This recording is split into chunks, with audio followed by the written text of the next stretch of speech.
Yeah, because when people do that, because I know some people, like some moms, be abusing their sons because they look like their dad or whatever. So it's just like some form of regret or hatred towards like why they do their kids like that sometimes. If you want to know the truth about it, like a lot of these mothers who be hating their sons because their biological father is not in their life, most of the truth is a lot of these mothers out here be taking full custodies of their sons, and the biological father never had no say so with the damn court. So the biological father never gets to see their son, and they think the biological father is the bad one when it was the mother the whole time. It happens so much, especially when it comes to Africans and Caribbeans in USA. You notice this stuff never be a problem with Asians, Middle Easterns, or so-called Samoans, Alaskans, Hawaiians. This is only a problem with African and Caribbean mothers in USA. This is sad. One thing I've have noticed, like when it comes to Generation X has been like the worst generation far as like parents when we think about the country of USA and UK and Canada, because here is why. A lot of African and Caribbean mothers of Afro hair features, they get with these guys, and the first child always tends to be the one the first child always tend to be the one that don't really get to have their biological father in their life, because the mother might have lied on his biological father about what the biological father did or something like that. Most of the time, the biological father didn't choose to walk out the biological son's life. It's usually due to that mother's choice.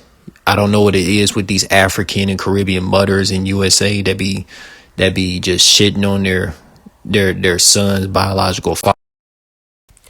This is the reason why a lot of people that look African, look Caribbean in USA, if they never had the experience to, hang with their biological father, right? Because of their mother, that would have to be narcissistic, right? Because I'm going to tell you right now, there's a lot of African, Caribbean males out there who never met their biological father, right?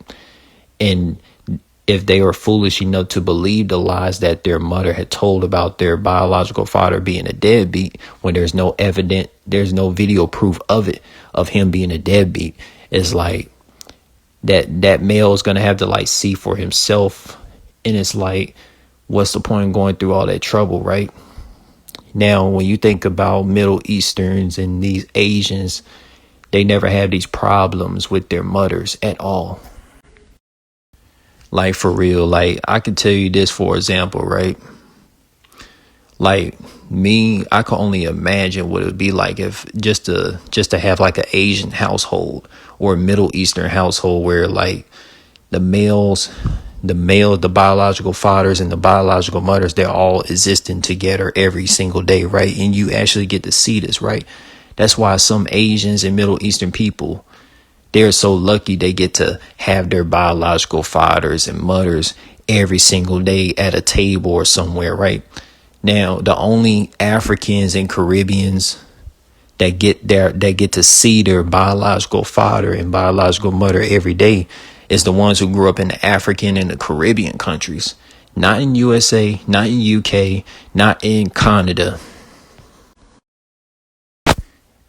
Because like when I see videos of like, these Generation X mothers who happen to be Africans and Caribbeans who grew up in USA, that are part of Generation X. They have these Generation Z children, Generation Z sons that are like birthing like 1995, 1996, 1997, 1998.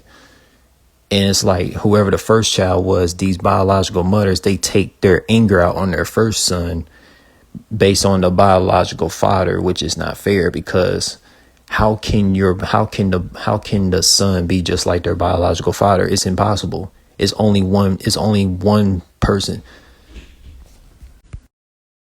Yeah, to reply to your previous voice notes, yeah, that like, yeah, because every little different culture got their own like they hold stuff is based on like tradition and stuff like that. So of course, if you would one, you gotta ride with that one all the way until the wheels fall off. It's really like that. Now with America, it's more like it's more common like not to see fathers in the household, or kind of hard really seeing mothers like in the household with the single father taking care of them. You really don't see too many of them like that either. Yeah, because like a lot of them don't get like choices as far as like who get custody of the kids or whatever. Not as many people. So yeah, like I know what you mean as far as them regards and stuff too.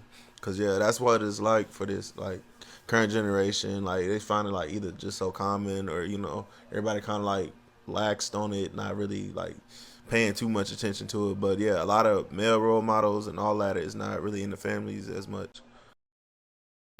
And the reason is, when it comes to the countries like USA, UK, and Canada, like a lot of these narcissistic mothers that do exist, right? They're teamed up with the US and UK and Canada government to make sure that a lot of spiritual men is not in the household for their sons or daughters, right? And most particularly the sons, right? And it's very sad to see, because when you look at the USA, UK, and Canada, a lot of narcissistic mothers, like they always find ways and they try to find any type of problem to look at their son and say like, you just like your father, and always dissing their son and causing their son to like hate themselves just because the son realizes that his mother don't like his father. Is very crazy and toxic. So when you think about these highly intelligent fathers, right?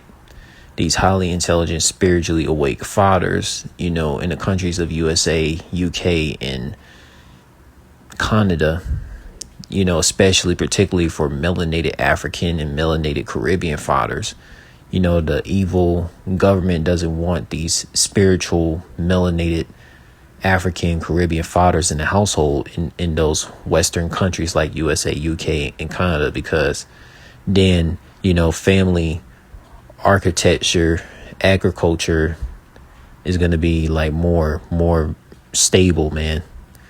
And I've noticed that heavy. Like it just like really hit my soul when I thought about this stuff, about how narcissistic mothers treat their sons just because they didn't like their son's father.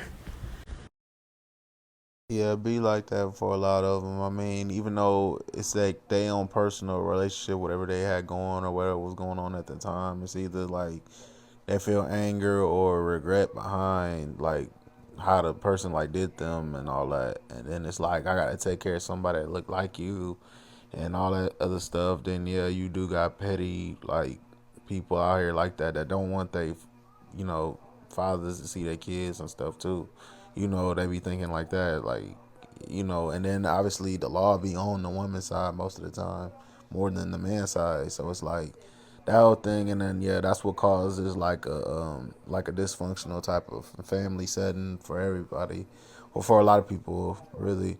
And yeah, and that's crazy. I was looking at a video called like Game Theory, and he was saying in one of his little stuff about that, where like there's not that many positive male role models and stuff around anymore. Yeah, the whole thing with the blue collar, white collar thing is like, yeah, you got families that are connected and like as a unit and stuff with the blue collar type of thing. But the white collar is like you see a generational disconnect. So like a lot of people, you know, either had kids at a certain time where they can't understand the current age of stuff, or vice versa, like that whole thing.